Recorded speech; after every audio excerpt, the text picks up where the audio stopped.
आज weekly test है, साप्ताहिक परीक्षा का टेस्ट का चौथा टेस्ट है। तीन टेस्ट है, अपलोड कर दिया गया। नहीं देखा है तो देख लीजिएगा। इस टेस्ट का रूल है कि बारी बारी से सभी विद्यार्थी से क्वेश्चन पूछा जाता है और सभी लोग अपने अपने आंसर देते हैं। ठीक, जो जानते हैं और आप भी जानते होंगे क्वेश्चन का आंसर, कमेंट में आंसर लिखिएगा, है ना। बेहतर होगा कि क्वेश्चन सुन के पहले आंसर पता कर लीजिए, उसके बाद इन सब का आंसर सुनिएगा, तो और ज्यादा बेहतर होगा, याद भी होगा बढ़िया तरीके से। सबसे पहले इन सबको परिचय करवाते हैं। सब 10वां क्लास है। चलो बताओ, अपने अपना नाम बताओ। मेरा नाम कुमकुम कुमारी, वर्ग 10th की छात्रा। मेरा नाम संध्या कुमारी है, मैं 10th की छात्रा हूँ। मेरा नाम कोमल कुमारी है, मैं 10th की छात्रा हूँ। मेरा नाम अंशु कुमारी है, मैं वर्ग 10th की छात्रा हूँ। मेरा नाम शालना कुमारी है, मैं 10th की छात्रा हूँ। मेरा नाम दीपिका कुमारी है, मैं वर्ग 10 की छात्रा हूँ। सभी 10th क्लास के छात्र हैं और अगले साल 2026 में एग्जाम देगा, है ना। इसी को नजर में रखते हुए बेहतर तैयारी करिए ना, ऑब्जेक्टिव के रूप में याद कराने का एक तरीका। पहला क्वेश्चन बोलिएगा। 25-30 क्वेश्चन है, ऐड करके इसमें और ज्यादा भी क्वेश्चन हो जाते हैं। पहला क्वेश्चन बोल, हीराकुंड बांध कहाँ स्थित? उड़ीसा में। उड़ीसा की राजधानी बोला। भुवनेश्वर। ठीक, चला गया। हीराकुंड बांध किस नदी पर है? जानती है? गलत हो गया, महानदी पर है। ठीक है, चला गया। सुंदरबन कहाँ स्थित है? किस राज्य में? पश्चिम बंगाल। ठीक, पश्चिम बंगाल की राजधानी कहाँ है?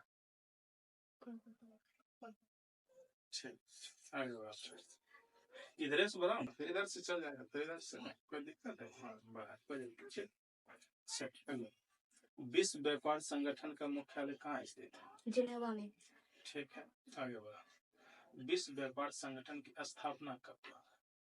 1814। नहीं, गलत है। 1971 ईस्वी। ये भी गलत है। नहीं पता किसी को? 1954। गलत है। 1995 में स्थापित हुआ विश्व व्यापार संगठन। ठीक है, इस संगठन में स्वतंत्र रूप से सभी जो इस संगठन से जुड़ा हुआ देश है वो अपने तरीके से व्यापार करता है। सुविधा के लिए संगठन बनाया गया है ताकि कोई प्रकार के व्यापार में दिक्कत हो, एक दूसरे सहयोग से उसको ठीक कर लिया जाए।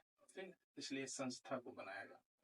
अगला क्वेश्चन बोला, बिहार में पंचायती राज व्यवस्था का कार्यकाल कितने वर्ष का होता है? 5 वर्ष। 5 वर्ष का। ठीक है, बिहार का सबसे बड़ा नगर कौन है? पटना। पटना। ठीक, पटना बिहार की राजधानी भी है। अगला क्वेश्चन बोले, बहुजन समाज पार्टी के संस्थापक कौन? काशी। ठीक है, काशी। उसके बाद प्रमुख रूप से 7-8 वो है राष्ट्रीय पार्टी। ठीक, तो सबको याद कर लेना। ठीक है, क्वेश्चन आ सकता है तो जरूरी है कि बहुजन समाज पार्टी पूछे तो हरदम में यही आएगा, है ना। प्रमुख रूप से राष्ट्रीय पार्टी को याद करके रखें। इसे क्षेत्रीय पार्टी करते हैं 2000 1000 है, लेकिन प्रमुख रूप से 8 वो जो है उसको याद करें। अगला क्वेश्चन, बांग्लादेश कब स्वतंत्र हुआ? 1854 ईस्वी। 1971। ठीक है, बांग्लादेश को पहले किस नाम से जाना जाता था? बांग्लादेश को पहले पूर्वी पाकिस्तान के नाम से जाना जाता था। पाकिस्तान के नाम से जाना जाता। ठीक, बांग्लादेश को अलग करने में, है, पूर्वी पाकिस्तान को अलग करने में प्रमुख रूप से इंदिरा गांधी का हाथ है। वो चाहली, इसी कारण उसको अलग किया गया, है। उसमें उस देश में गृह युद्ध हो गया था चुनाव होने के बाद, और अपना बचाव के लिए इंदिरा गांधी उसको अपना सेना भेज के हटवाया था। चलिए अगला क्वेश्चन, भारतीय डाक विभाग की स्थापना कब हुआ? भारतीय डाक विभाग 1854। ठीक, डाक विभाग वही जो पहले चिट्ठी चलता था, अब हो गया है, अब इधर खत्म कर दिया। वो जो पहले बक्सा लगा रहता था ललका हर पोस्ट ऑफिस में, अब उसका यूज खत्म हो गया, इसलिए उसको हटा दिया गया। ठीक ना, अब नहीं मिलेगा कथी पर डाक ऑफिस में। चलो, किसके शासनकाल में हुआ? कर्जन। गलत हो गया। तुम नहीं नहीं पता, थोड़ा सा लॉर्ड डलहौजी के शासनकाल में है ना? इसके साथ हाँ, लॉर्ड पहले वो अपने आप को भगवान के रूप में प्रस्तुत करता था, जैसे अभी अपना श्रीमान प्रस्तुत करते हैं ना, नाम लिख कर मर जाता है तो लोग स्वर्गीय यूज करता है, तो उसी तरह वो जब वो आता था ना, अपने आप को भगवान बोलता था तो लॉर्ड लिखता था। ठीक, और कोई विशेष नहीं। तो एक क्वेश्चन याद और याद रखना, टेलीग्राफ है ना, फोन वाला, वो भी सेवा शुरू किया था। और वो हड़प नीति है ना, कोई भी राजा मर गया या कोई उत्तराधिकार न है तो वो अपना विलीन कर लेता तो हड़प लेता था। ये भी उसी का काल में हुआ था, हड़प नीति। ठीक, पूछेगा हड़प नीति किसके काल में हुआ? लॉर्ड डलहौजी के काल में। अगला क्वेश्चन हुआ, अंतरराष्ट्रीय मजदूर दिवस कब मनाया जाता है? 1 मई। 1 मई। ठीक, आयुर्वेद का जनक किसे कहा जाता है? चरक को। ठीक, चरक कौन सा पुस्तक लिखा था? चरक संहिता। नहीं, चरक संहिता। चरक संहिता वो अपने नाम पर लिखा था। इसमें लगभग 300 से ऊपर कुछ ऐसा जानवर बताया गया जो आयुर्वेदिक रूप से फायदेमंद है।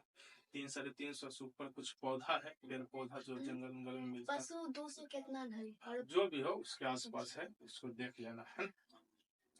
वो खोज के इसमें संग्रह किया है कि ये जो है सब लाभदायक है आयुर्वेद के लिए। अगले, भारत की प्रमुख खाद्यान्न फसल कौन है? धान। धान। खाद्यान्न फसल यानी खाने वाला है धान। ठीक है, इसको और किस धान जो है किस फसल का उदाहरण है? खरीफ। बिहार में कितने जिले? 38। ठीक, अगर तुम्हें है बोलो, तुम्हें है जनसंख्या की दृष्टि से सबसे बड़ा जिला कौन है? जिला हाँ, पटना। पटना। ठीक है, पटना बिहार की राजधानी है, इसलिए घबराना नहीं कि दोनों एक के साथ कैसे आ सकता है ना। हाँ, महानगर भी बहुत उसको अथी मिला, कहे कि वहाँ आबादी ज्यादा है, वहाँ से पूरा बिहार सरकार चलता है, शासन चलता है वहीं से। चलिए अगला क्वेश्चन है, संपूर्ण क्रांति का नारा किसने दिया? जयप्रकाश नारायण। ये भी बिहार के आदमी है। अगला, जैसे अभी प्रशांत किशोर है, इसी तरह से जैसे गांव गांव घूर के प्रचार कर रहा है, उसी तरह से जयप्रकाश नारायण था, अकेले जब शुरुआत किया था ना आंदोलन था, अकेले था, लेकिन जब इतना कर दिया था तो उस समय इंदिरा गांधी की सरकार गिर गया था, प्रधानमंत्री थे, उसको पद से इस्तीफा। अगला क्वेश्चन, बिहार से सटे देश का नाम क्या है? नेपाल। नेपाल। और नेपाल की राजधानी? नेपाल की राजधानी काठमांडू। ठीक, नेपाल से कौन नदी आता है बिहार में जो अपना तबाही मचा देता है?